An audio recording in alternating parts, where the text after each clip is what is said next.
guys, di saat ini saya dan kelompok saya akan mempresentasikan hasil diskusi dari kami kelompok yang membahas tentang alat reproduksi pria, fungsi-fungsi, dan orientasi seksualnya. Nah, di sini guys, saya dan kelompok saya terdiri dari 3 orang. Saya sendiri Maharani Christine Ramenusa. Saya Priscila Desi Ambong.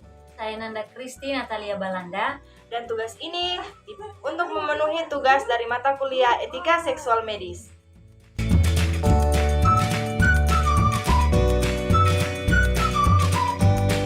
Nah, sekarang guys, kita akan membahas tentang alat reproduksi pria.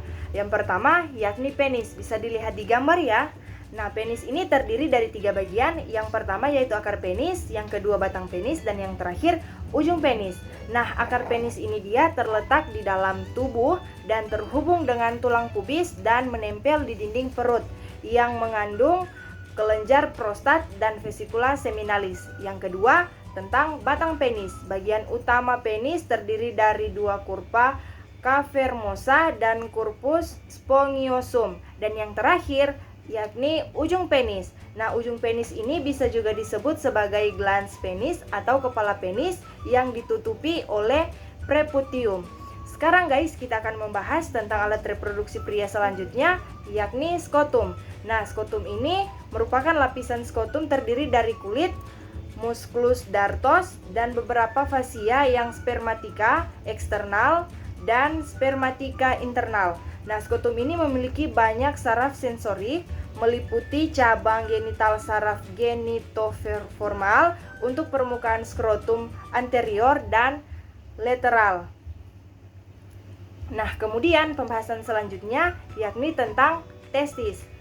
Di sini juga bisa dilihat di gambar di sebelah ya, guys.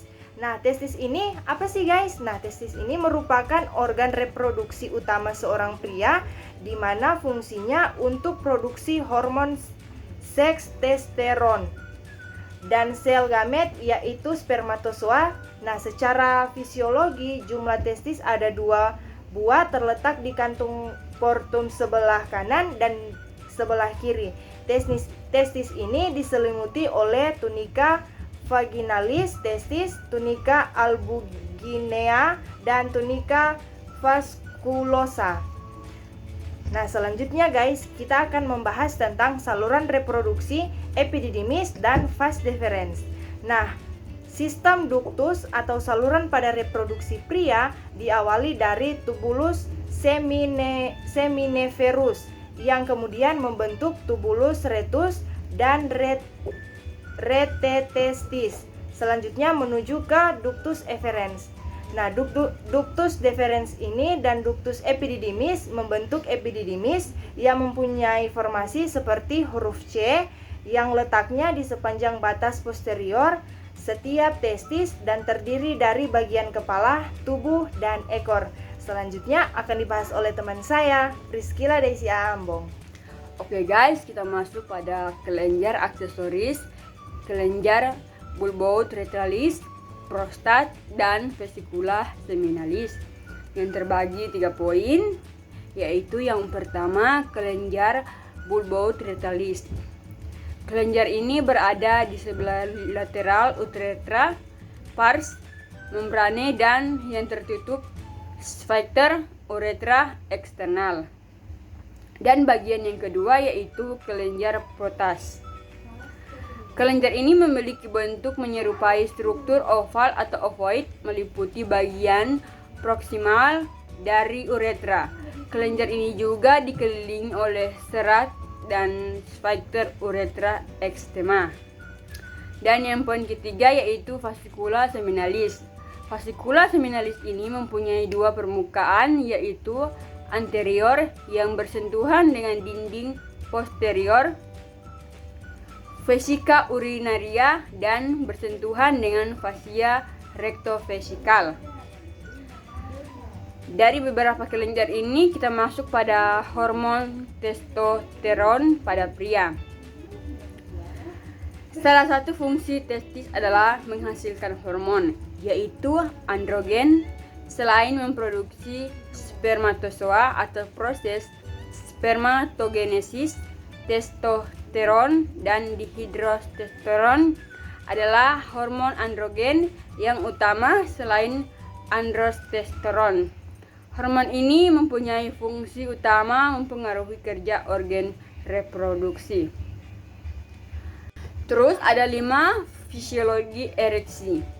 Yang pertama yaitu kebutuhan fisiologi, kebutuhan aman, kebutuhan saling memiliki atau mencintai, kebutuhan kepercayaan diri, dan terakhir kebutuhan aktualisasi diri.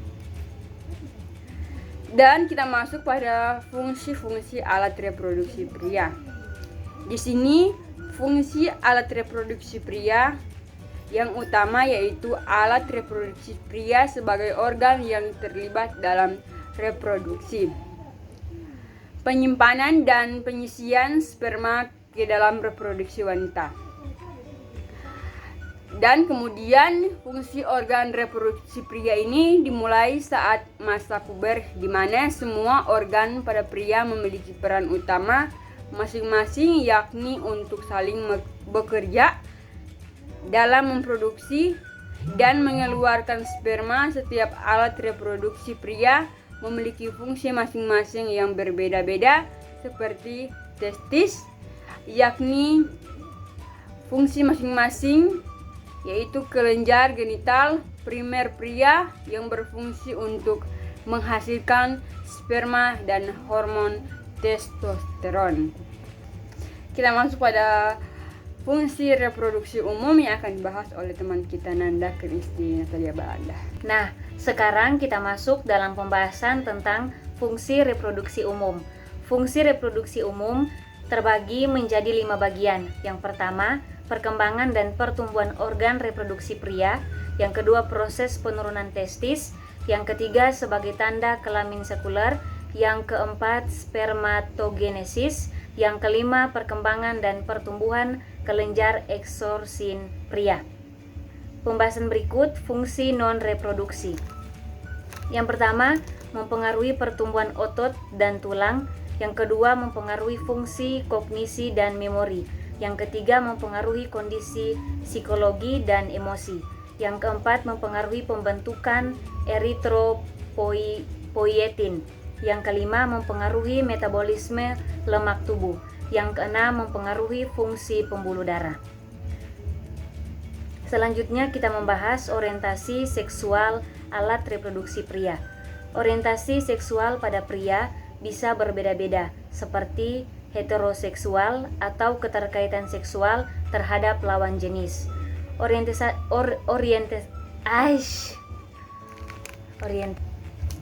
Pembahasan berikut yaitu orientasi seksual alat reproduksi pria.